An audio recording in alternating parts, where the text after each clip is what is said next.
What's going on, my Support Fibro friends? I am Melissa Tawar. I am the Executive Director of the Support Fibromyalgia Network, and I'm also a board-certified functional medicine health coach, doing this very, very impromptu live that was kind of sparked by an email I got, and it reminded me too just to be able to post and ask these questions as I speak with a lot of support groups right now and support group leaders who are running support. I'm just asking different questions of them, asking about participation. How do we get more participation when it comes to support?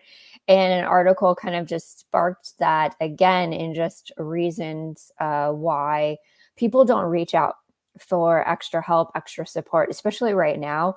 I'm a big believer in definitely reaching out to ask for help. I know it's difficult. So maybe that's what part of this discussion is about, to get the extra, especially mental health support right now. It's tricky, and I'm going off of lack of sleep. So it definitely affects my mental health. And I'm also a big believer of having a mental health team if you can. And for those of you who do have a good mental health team or have used mental health services right now that are affordable and accessible, please share with everyone out there because sometimes they're difficult to find. I know a lot of mental health providers are overrun right now, and affordability and accessibility and getting coverage for it with insurance, besides like all this stuff, is complicated. But definitely open up the discussion to anyone. If you're watching the replay, share any services that you found helpful, even if it's app-based, whatever you can, when it comes to that. So it'd be interesting to figure out and just collectively find what those services would end up being. And what I love online services, Kristen. So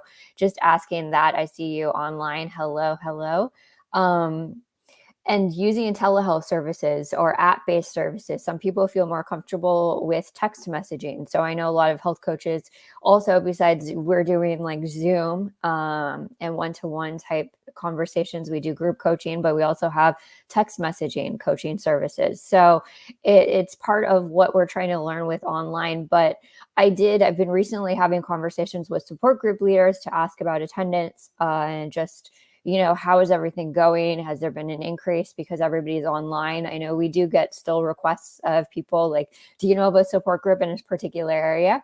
There are different support groups out there, and we have crossed different channels. So some of them aren't specifically for fibromyalgia, but that's okay because they do cover chronic pain, chronic fatigue. So we have groups like that, and everybody has gone virtual. I think there's going to be an attempt to do maybe small in-person meetups after, maybe by March, hopefully, but there's still a lot of online virtual support groups happening.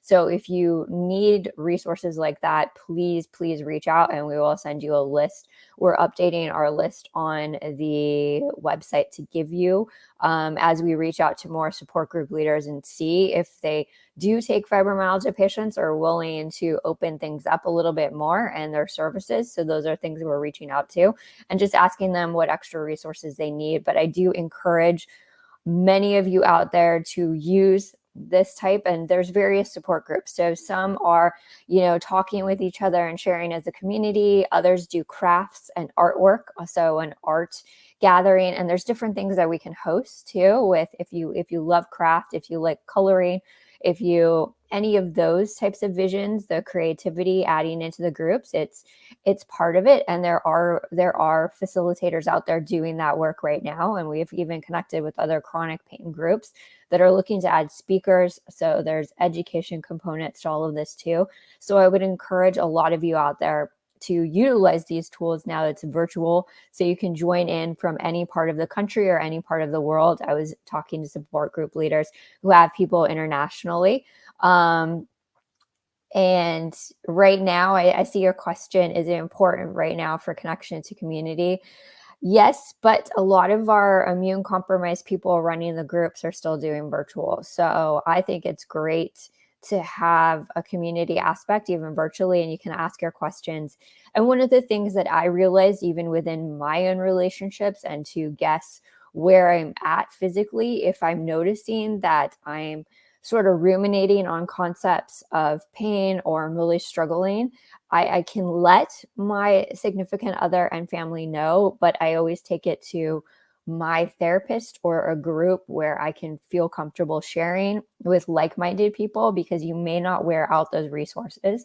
And for people that have messaged too that may not have that support system in place, that's why I encourage you to utilize the community off of some of the social media aspects that we kind of utilize sometimes with these groups, but take it a little bit further and get more of aspects of a community support where we're talking to each other, we're engaging, and then you realize too that you don't feel alone. And with the Support Fibromyalgia Network, we are putting health coaching groups together where you can set lifestyle goals. And I know everybody's looking at goals with the new year and what's ahead, but you can utilize that as a community support too for anyone that wants to focus on modifying lifestyle and behavior changes. That's an aspect there, but I really, really do encourage people to look and at least attend a support group that is online and virtual and available for you with the times that are appropriate.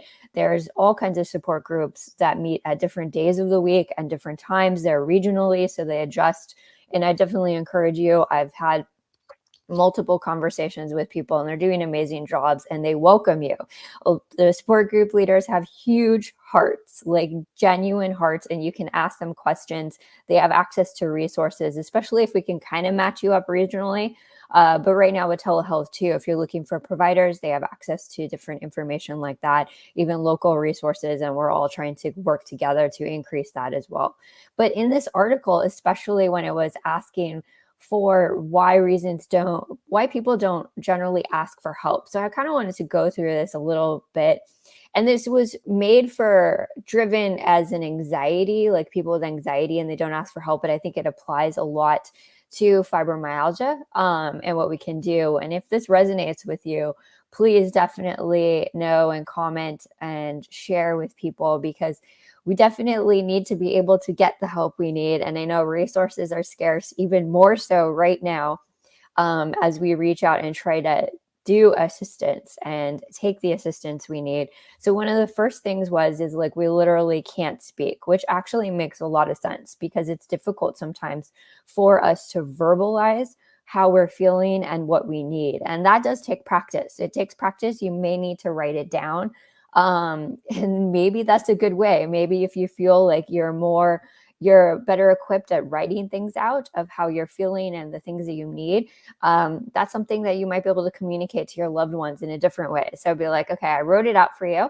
And be specific, short. I know I have a dad who's an engineer, so I have to be on point, almost like you're giving him bullet points. So you can know if I gave a full story, he would start to tune out. So understand like who you're working with potentially and see if you can sort through some of those languages to express what kind of help you need and find tips and tricks. And I've done this a lot too with what I've noticed other advocates as well with how they communicate with people. Some people have in the past have used jars of marbles to express that they're not feeling well.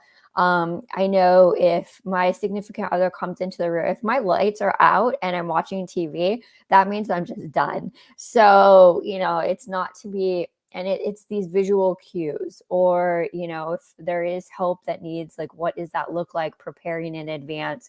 We have a Trello board in our systems where I had added products. So if someone goes to a grocery store or goes shopping for me, those products already have a picture and that's what I need. So if I need some toothpaste, this is what you're looking for. So those types of things, and you might visually be able to do that better than verbalizing, especially if you're having brain fog days and you're just really struggling, and preparing in advance too. So if you have better days where you can kind of prepare, like these are the lists, maybe take pictures of your products so you have them visually for anyone that you have to connect with for asking for help. That might be helpful to your loved ones in order to support you better. And then one of the other topics is we know that we shouldn't be anxious, but it's always the questioning, right? Why are we anxious and questioning ourselves, but we shouldn't? So we got to throw away all the shoulds. So the shoulds of what we are and it's really stressful right now. And if you haven't slept well or there's stuff compounding, again, it's that communication and trying to make these phone calls and not self-doubting ourselves or calling ourselves names, right? if anyone struggles to like talk on the phone sometimes when you're really fibro flaring, we all get it and we all understand. So this is different modes of communication too. And like what you get, you know, if you get nervous asking, if you have that component asking for help, it's understand it's okay. We don't need to say anything to ourselves to be like counterproductive, and we can have these different conversations. Maybe there's another way to ask for help. So these are things we can also look at. Um, and there's always this fear too. So one of the third points for this article is that we have a fear that other people are getting sick of us. So when we're trying to ask, and so it just repeats itself like, oh, you know, they're probably sick of me. I'm such a burden. So we got to just reframe it. And I think prepping for this and just asking, and this is where, I mean, I used my mental health team to do that, because obviously taking someone else's services, you know, regardless if they're sick of me or not, you know, I'm working with a professional. So it's a little bit different of a dynamic. And that's even why like the support group services are good, because you have leaders or you have people involved in a lot of the support groups to bring in the social workers to help. So there's no like sick of, so we can throw that away. And I think we take that and interpret that because of our family system. Sometimes we don't get the support we need from family or some of our friends, and maybe they're like the attitude towards it, you're feeling different. So that's why I really encourage you, the power of some of the professionals or community efforts, right? Because you'll have this community of peers and like-minded individuals living in the circumstances right now. So there's no such thing as like, oh, you're just being sick of me. So that's where the reframing comes, and the outlets of finding that extra support. And I'm not necessarily huge on the Facebook groups unless they're run a certain way, just because of social media and how much it can invite negativity sometimes. So that's why I just take it over to another place where you're guided with advocates who understand where you've been and they understand where you're at right now. And it's definitely something that I encourage people to do. A lot of the advocates, where I talk about bloggers too. Bloggers have safe communities as well. You can go read their blogs, you can comment, you can learn from them as well. And sometimes they have specific Facebook groups that you can learn from, rather than big general Facebook groups where you don't know who's invited to the group. And you have to definitely speak to yourself kindly. And I love this in the article. It says, learning in therapy to speak to myself more kindly, but when I'm anxious, this is usually what I'm thinking. So if you can do these kind words, it sounds absolutely silly. And I had to learn this the hard way, because I would put up Post-it notes, reframe my thinking, because you're always like, I was always angry at myself. So I'm always calling myself bad names or frustrated and all this. So I just had to be kind. I had to be kind to my body as well.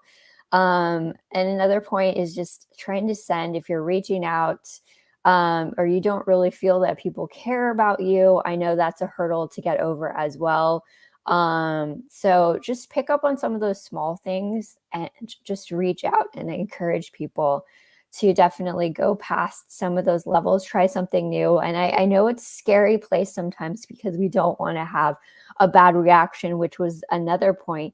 You might get a bad reaction from someone, or just it's not the reaction you expect. I guarantee if you join some of these or if you want me to connect you with some of these advocates, they definitely will welcome you with open arms and into the groups. They're very amazing individuals.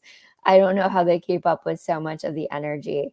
Another thing too, this is mentioned, is we're embarrassed. So no one wants to be scared of these things, and everyone else just, you know, we cowered, we feel embarrassed to ask for help, which is something that I have heard quite a bit. Or maybe it's the comparison, like, okay, well, people are way worse off than me, so I shouldn't ask for help. But right now I'm going to encourage everyone to ask for the help that they need. I know a lot of us may feel stronger than we think, but it's a good time to share or find peers that you feel comfortable sharing with, and being okay with that, because it's, again, as we continue to go through this unprecedented like history times here, anxiety might be up more than we even know. So again, we got to get rid of this like shouldn't be, like no shouldas, and not be embarrassed. And for those, try to hold it, compartmentalize all of it.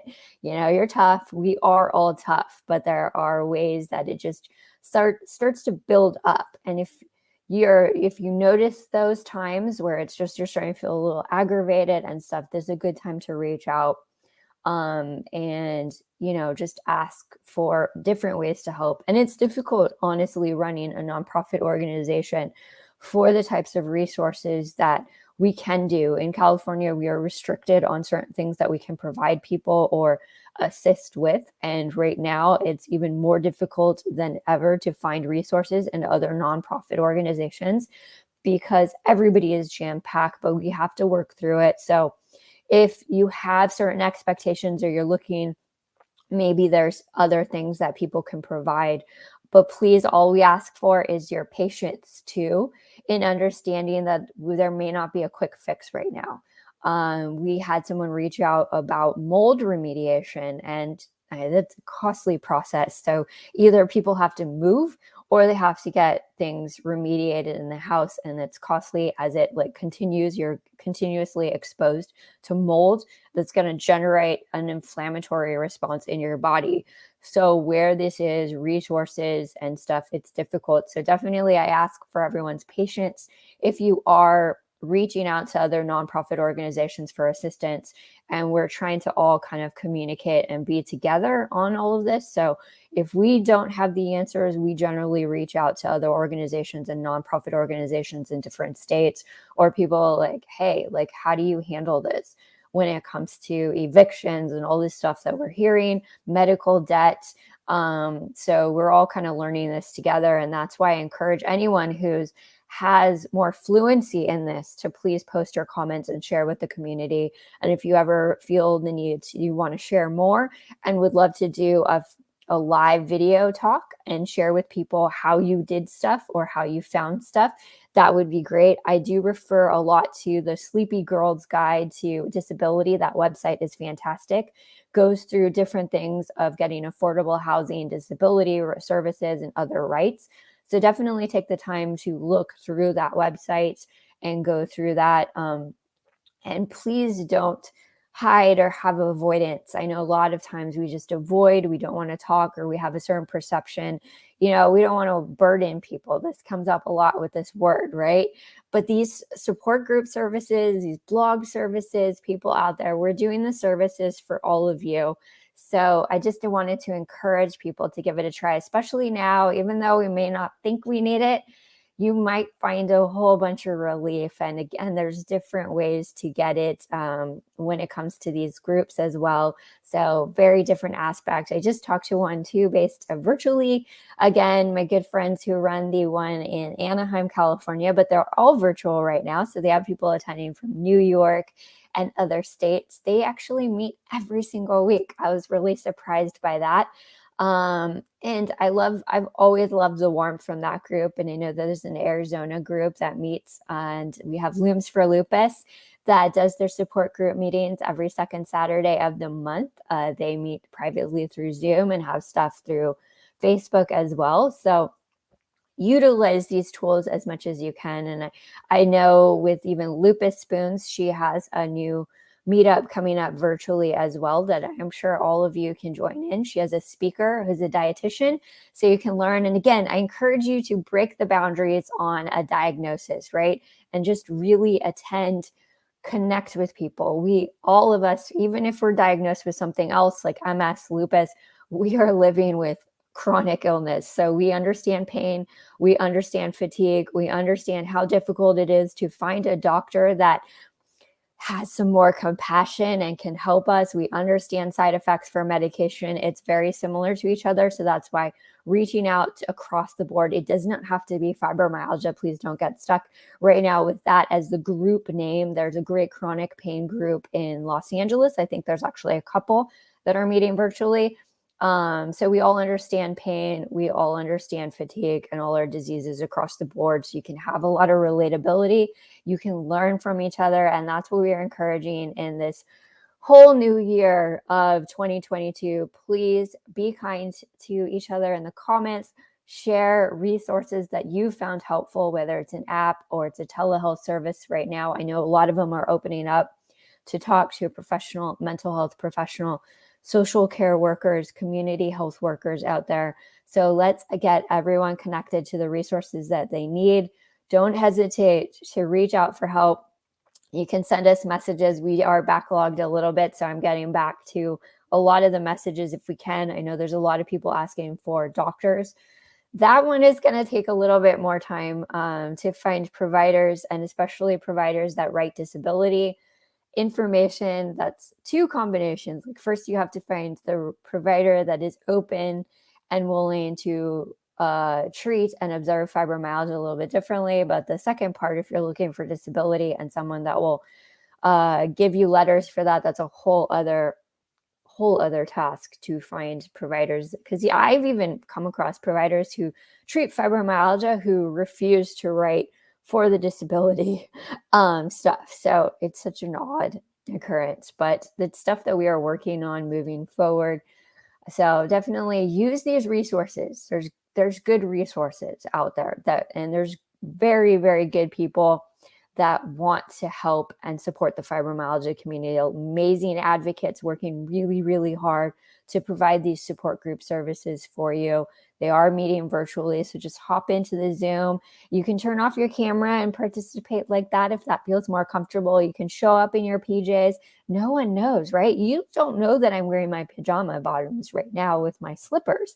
So it's okay. Like, that's where we all know, and we meet you where you're at in these groups, and you're with all of us who understand what it's like to live with fibromyalgia, live with chronic health conditions, maybe migraines, so you have your glasses on. I've done health coaching groups where people did wear their glasses because they were having migraines. And so everything is going to be okay with that. We all understand where you're at. So please, please definitely do utilize those groups and get the resources that you need. They are available for you right now. I encourage you to give it a try.